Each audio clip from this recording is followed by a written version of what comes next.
अस्सलाम वालेकुम मेरे प्यारे भाई और बहनों, मैं आप लोगों से ये गुजारिश करता हूँ, ये जो आशु परिहार का नाम का लड़की है उसका शायद मानसिक संतुलन ठीक नहीं है, जिसके लिए वो किसी धर्म के बारे में ऐसे उल्टा पुल्टा बोल रहे हैं। आप लोग ज़रा देखिए ये क्या बोल रहा है। बाप की औलाद है, इस बात का क्या सबूत है? तू तेरे बाप की औलाद है, इस बात का क्या सबूत है? ये तो हम ही लोग हैं जो भाई भाई करने में लगे हैं। हिंदू मुस्लिम सब भाई भाई। मैं लड़की होकर बोलती हूँ कि मोहम्मद पैगंबर ने अपनी बेटी आयशा का बलात्कार किया था। वो अपना नहीं हो सकता, अपनी बेटी का नहीं होगा, अपने परिवार का नहीं होगा, इस देश का क्या होगा? ये देश की जनता जाग रही है, तुम इसको समझाओगे?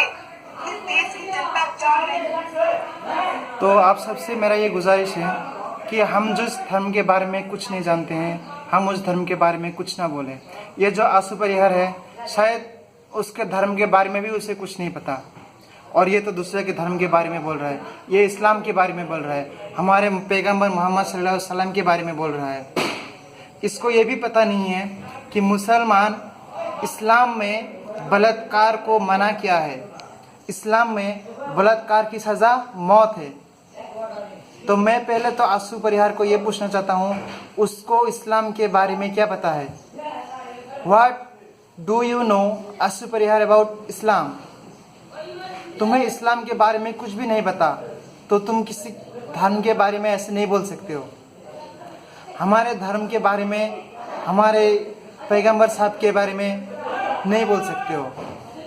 हमारे धर्म में ये सिखाता है कि तुम किसी धर्म के आदमी को मत गाली दो, क्योंकि जब तुम किसी धर्म के धर्म प्रवर्तक को गाली दोगे, धर्म के ईश्वर को गाली दोगे, वो भी तुम्हारे संप्रदाय के, तुम्हारे ईश्वर को, तुम्हारे धर्म के प्रचारक को गाली देगा।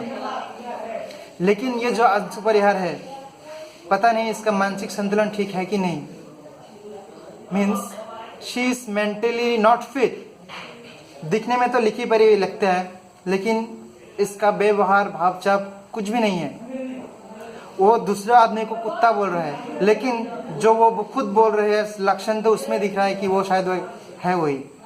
और उसे ये नहीं मालूम कि उसका माँ उसके बाप का बेटी नहीं बन सकते।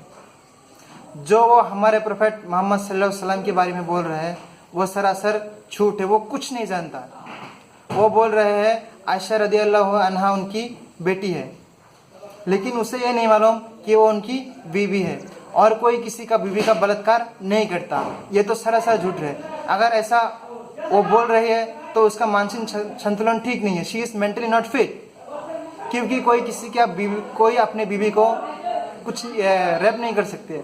लेकिन ये लड़की बोल रहे हैं शायद उसका मानसिक संतुलन ठीक नहीं है, और ये भी हो सकता है कि ये लड़की बिकी हुई हो, या इस लड़की को किसी ने जबरदस्ती किया होगा कि तुम इस्लाम के बारे में ऐसा बोलो। तो मैं आशु परिहार को यही बताना चाहता हूँ कि हमारे देश में आज से जितना आदमी आया है देश को विभाजन करने में, देश को संघर्ष लगाने में, कोई नहीं टिक सका। यहाँ तक कि अंग्रेज भी यहाँ टिक नहीं सका, जो कि देश को टुकड़ा करना चाहता था। अंत में मैं आशु परिहार को ये बताना चाहता हूँ कि जितना भी मजहब है, जितना भी धर्म है, कोई किसी को नहीं बोलता है कि तुम दूसरे धर्म को गाली दो।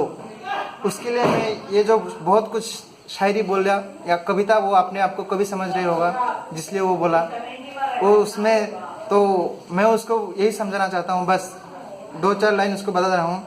मजहब नहीं सिखाता आपस में बैर रखना। कोई भी धर्म हो वो क्या बोलता है, किसी भी धर्म से तुम झगड़ा मत करो। और भी बहुत सारे ऐसे पंक्तियां हैं जिससे हमारे देश ये साफ साफ साबित करता है कि हम लोग धर्म के विभाजन से आदमी को नहीं देखते हैं। जैसे है, ना हिंदू बनेगा ना मुसलमान बनेगा, इंसान की औलाद है तो इंसान बनेगा। पहले तो हमें इंसानियत को देखना चाहिए, उसके बाद हमारा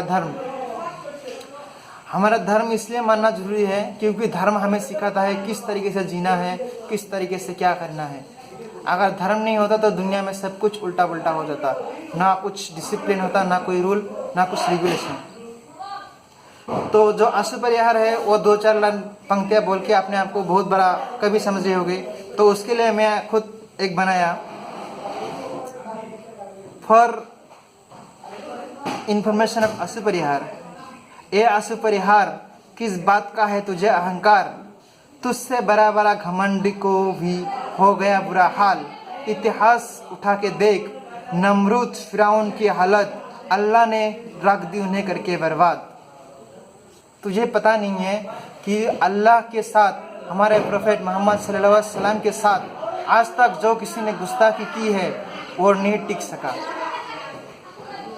उसका ऐसे हालत हो गया। अभी भी तुम जाके मिस्र में, पेरिस में जाके देख सकते हो नमरूद फिरौन की लाश को क्या हालत है। आज तक ना कुछ कीड़े ने उसको मुंह लगाया, ना किसी मारते। दुनिया जब तक कायम रहेगा ऐसा कुछ नहीं होगा। तो अंत में मैं सभी से यही कहना चाहता हूँ कि भाई और बहनों, हमें अपने धर्म या किसी एरे गेरे के बात में आकर हमारे जो देश की एकता की भेद भावना है उसे नहीं लेना चाहिए। हम सब एक है, हम सब भारतवासी है, हम सब मुसलमान, हिंदू या कुछ भी हो, पहला हमें देखना कि हम सब एक मानव है और हमें अपनी मानवता दिखाना चाहिए। अंत में मैं अल्लाह से ये प्रार्थना करता हूँ कि इस आंसू परिहार को अल्लाह माफ़ कर दे और उन्हें इस्लाम की शिक्षा दे, उन्हें इस्लाम में दाखिल करे। आमीन।